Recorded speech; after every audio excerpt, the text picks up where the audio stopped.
In his new book, author Jaron Lanier points to a world where the once mighty Kodak, a multi-billion-dollar company with more than 140,000 employees, had been replaced by the 13-employee firm of Instagram. With the disappearance of this old guard also comes the disappearance of middle-class wages and security. But Jaron Lanier says all is not lost. And joining us now to tell us how we can reverse the trend, on the line from Berkeley, California, there's Jaron Lanier, author of Who Owns the Future? You Are Not a Gadget. Jaron, it's good of you to join us again here on TVO. You were on our program several years ago from the Perimeter Institute in Waterloo, and it's great to see you again. How are you? Oh, I'm doing great. Thanks for having me on. Not at all. A pleasure. Just before we get into the book, I want to give people who may not know of your work as much as we do, a general sense of sort of what you've been up to lately. Give us an idea of some of the work you've been doing lately. I'm a computer scientist. I have worked on all sorts of things. I'm best known for my work in virtual reality, although that was mostly a lot earlier in my life. I work on algorithms that model parts of the brain. I work with physicists on building models of how time and space work. I work on consumer products once in a while. Something called Connect from Microsoft is one of those things. And I write books. One is called You're Not a Gadget. Another is called Who Owns the Future? And I mostly write about how I think computers aren't serving people well enough yet. Yeah, I just wanted to clarify. When I said off the top, You Are Not a Gadget, that was a previous work that you had done. But we also remember you from a separate book. Yeah, we remember you from... Well, after our panel discussion was over, you came up to the Perimeter Institute, the top floor, and joined the musicians who were already there and started jamming with them, even though you'd never played with them before. And I got to say, many of us thought that was pretty cool. How many different instruments do you play? Oh, right. Well, this is my other life. I'm a musician, and I have sort of a fetish for learning unusual and obscure instruments. And I don't have a current count, but there are many, many, many instruments in our house that I play. And I've had opportunities to play in Toronto more than a few times, and I adore playing up there. I love Canadian audiences. And did I read this right? You opened for Bob Dylan once? Yeah, once. People make too much of that. If it was more than once, it'd be worth reporting. It was just once, okay? At a jazz festival in Switzerland a million years ago. Jaron, I think even if you open for Bob Dylan just once, that's something you can brag about, my friend. So we're going to mention it. Okay. Now, if I could open for Leonard Cohen, that would be something. Then you'd that'd be the big time. I want to pick up on this issue of virtual reality because you did, pioneer a lot of the conversation that people have around that, and have been critical about how technology has been affecting us. And I wonder when you started to see, as we pointed out in the opening, those red flags that have accompanied the technological boom that we're now experiencing. Well, for me, it happened on two levels. One thing is you have to understand that for over 3 decades, I and my colleagues had been anticipating what wonders, the benefits we would bring to the world when networking became pervasive and cheap. And as the century turned and our long-term dream finally was unfolding, what we saw was something different. We saw the developed world folding into austerity. We saw a decline in the middle class in the U.S. We saw a decline in social mobility. And we saw this phenomenon of intense wealth concentration. And whenever I looked at one of these examples of intense wealth concentration around some financial scheme or something, there was always some giant computer on the network associated with that scheme. And what I started to realize is that we'd kind of screwed up. We had thought in sort of naive terms that by making a network with open information, all these benefits would accrue because everybody would have access to the information. But the problem is that even if people are created equal, computers are not.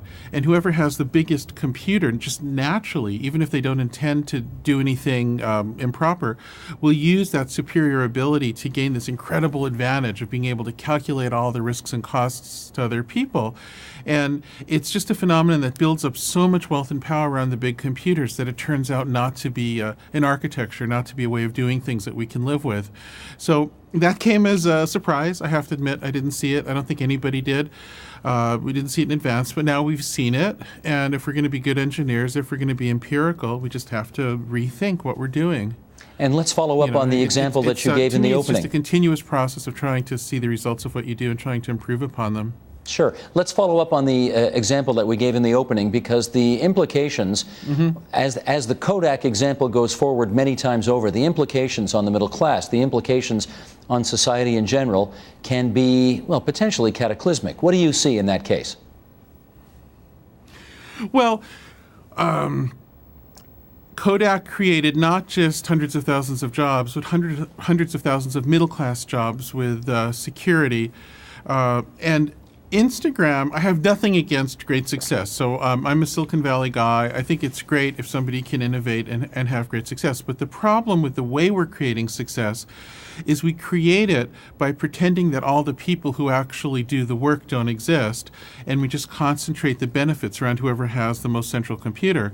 So in the case of Instagram, it's a computer that routed photographs, and here you have 13 people being worth $1 billion, whereas all the millions of people who are adding data to their network to make it valuable don't get paid. And now I know that a lot of your viewers are going to say, but they get free benefits. And all I can say is that informal benefits, like getting a free service, doesn't help you raise kids. It doesn't get you, it doesn't pay your rent. It doesn't get you through life. You need to have a society that generates formal benefits for people. As I say, this particular way we're doing things just concentrates wealth too much around the big computers. There's nothing wrong with big computers. I think a lot of what they do is essential for us. We just need to recalibrate the way we run our networks so that the ordinary people who always provide the value get more out of them, get formal benefits out of them. And I think there's ways to do that. I don't think it's that hard a problem. But there's this orthodoxy now around open software and open source and open culture, all this stuff, and that orthodoxy is so intense, it's become so entrenched that people are blind to seeing when it's not working. And it's not working. I mean, we talk about how our open networks are letting us decentralize power because we can all tweet about complaints, and yet the opposite is actually happening. Power and wealth are getting more and more concentrated, and until people can release themselves from their dogma and see that truth, that what they hope and believe is not what's actually happening, until we can get there, we won't be able to change things.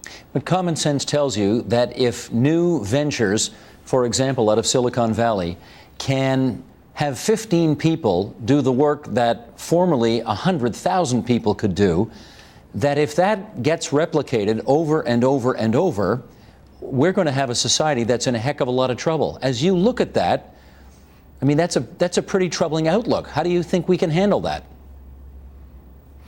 Well, I think just honesty and accounting will solve the problem.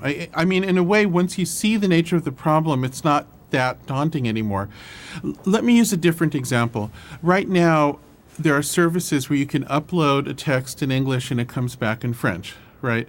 Google and Microsoft offer these, as do other companies. And the usual way we talk about that is we say there's this giant brain online that understands language and translates. But that's not true. The way it actually works is real people out there provided examples, without intending to, as it happens, of translations from English to French and back again. And all of these translations are gathered into a giant database in a giant computer and pattern matched against a new example.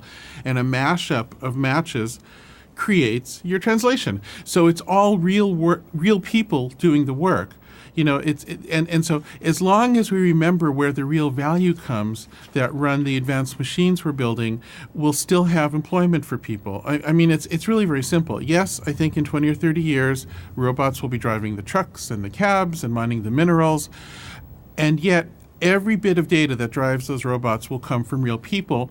And as long as we remember people and don't go into this fantasy that it's all the machine and that the people don't exist, we can have a better and better economy with a stronger middle class. The only thing standing in the way is this fantasy that the machines are self-standing, intelligent, weird alien species or something, when nothing could be further from the truth. Richard Stallman, the founder of the Free Software Foundation, wrote almost a quarter of a century ago the following.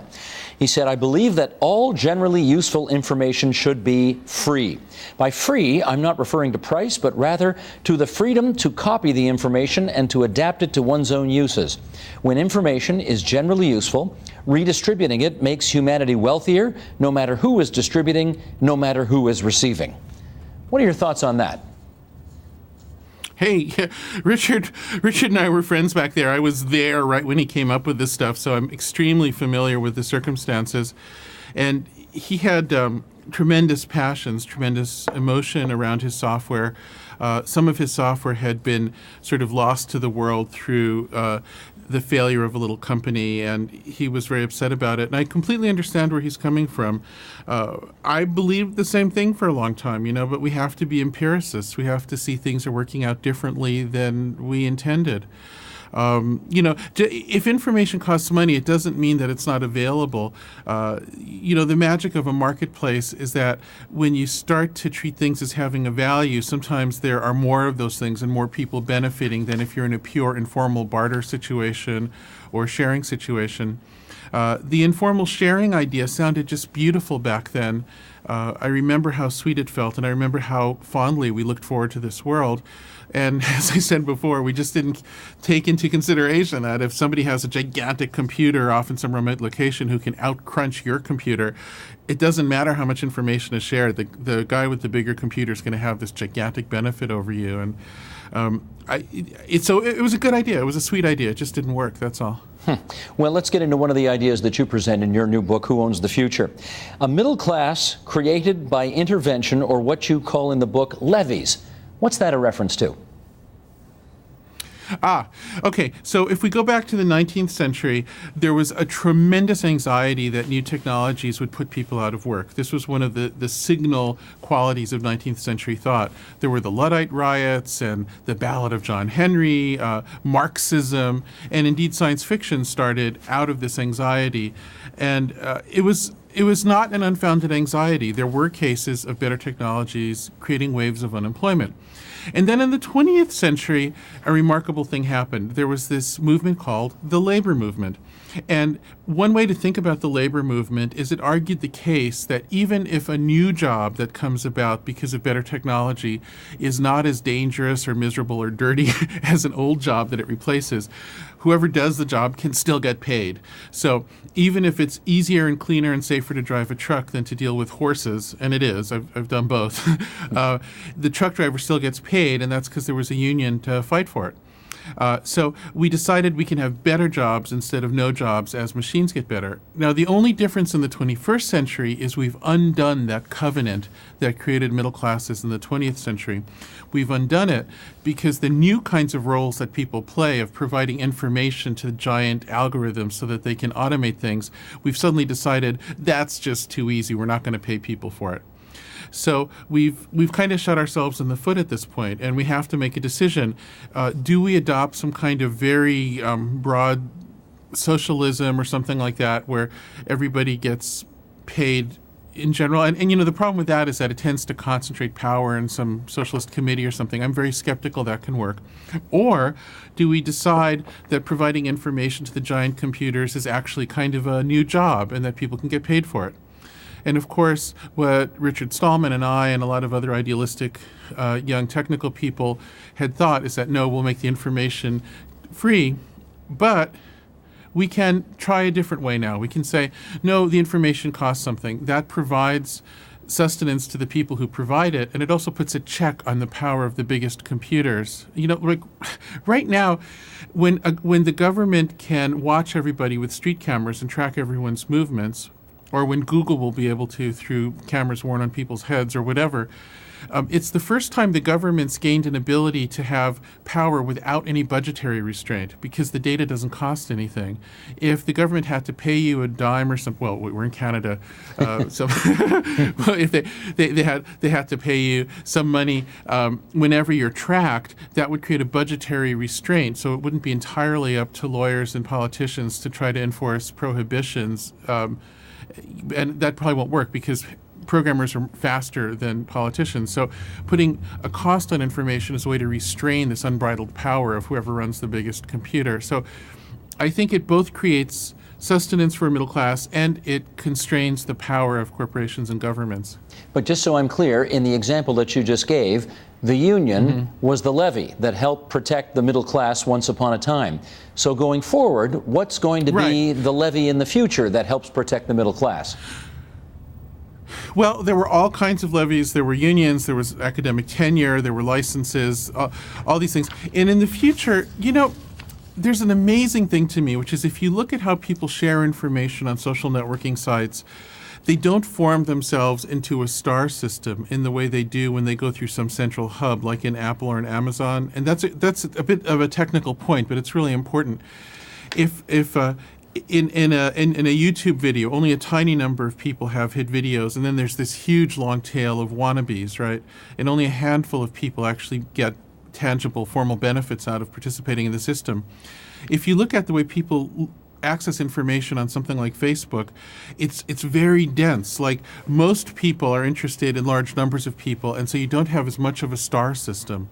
And that means if it was monetized, it would naturally give rise to a middle class. So there's this amazing possibility that if information costs something, the way the benefits would accrue to the society would not be like another star system of winner takes all, but instead a middle class without having specific levies. It might happen naturally for the very first time in the history of capitalism. I don't know. It's a hypothesis.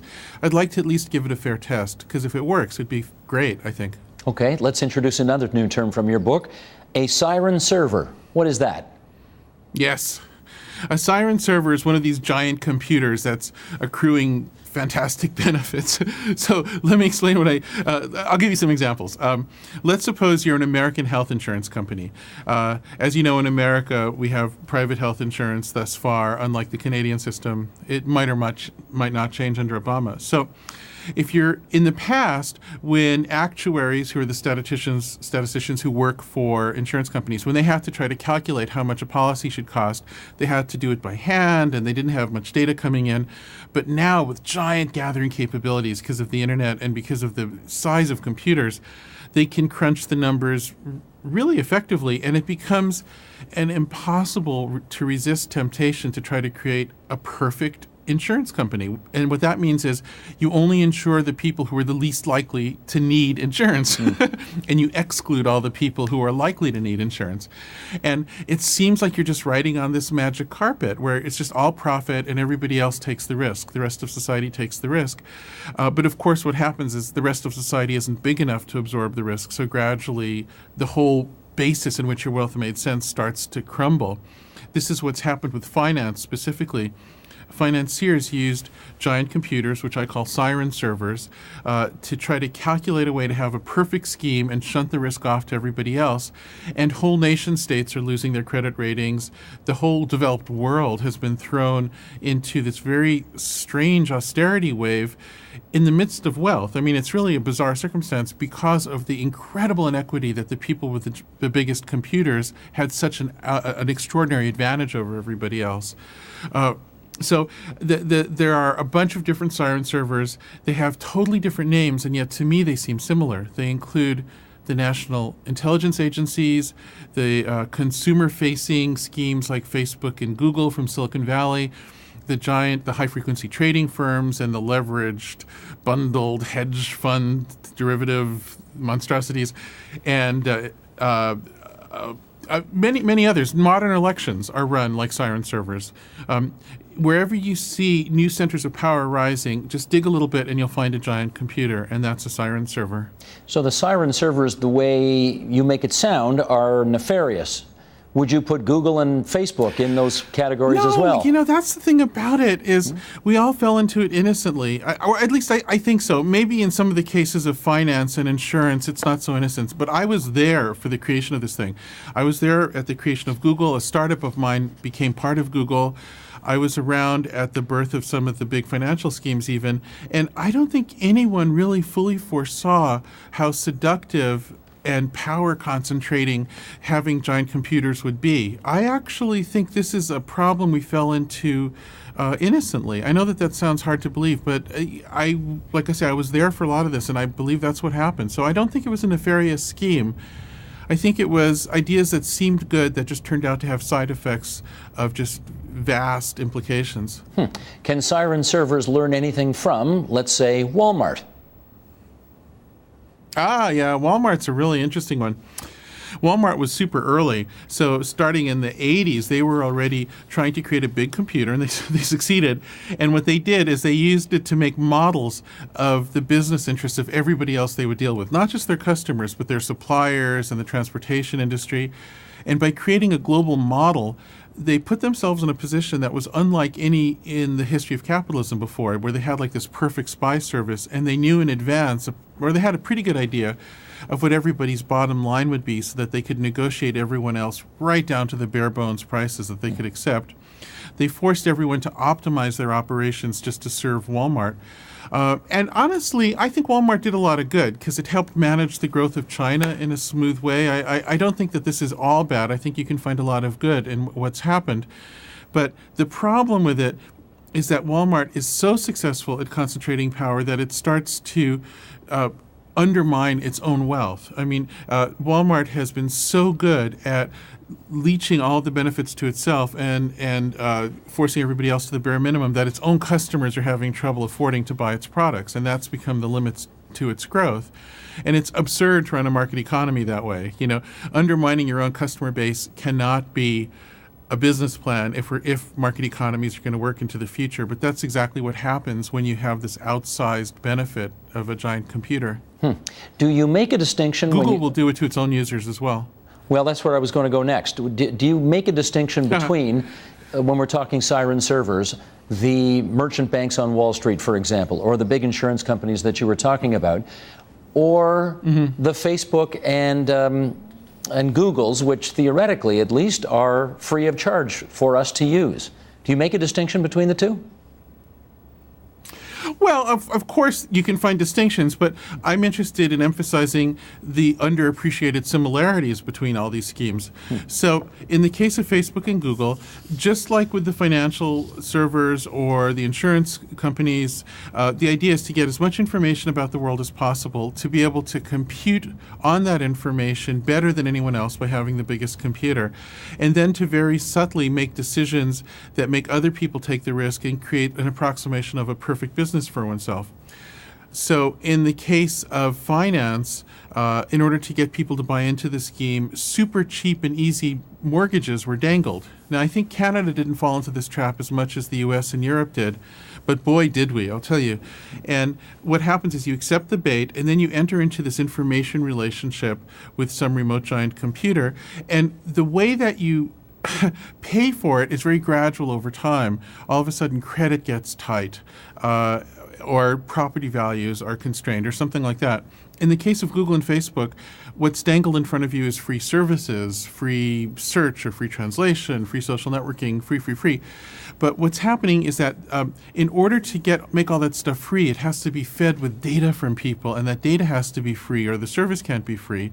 So music has to become free, and the work of journalism has to be copied all the time and be made, more and more free. And so your own career prospects are being leached away. You might get free lessons, but your prospects of becoming a teacher are reduced. You might get free music, but your prospects of making a living as a musician are reduced.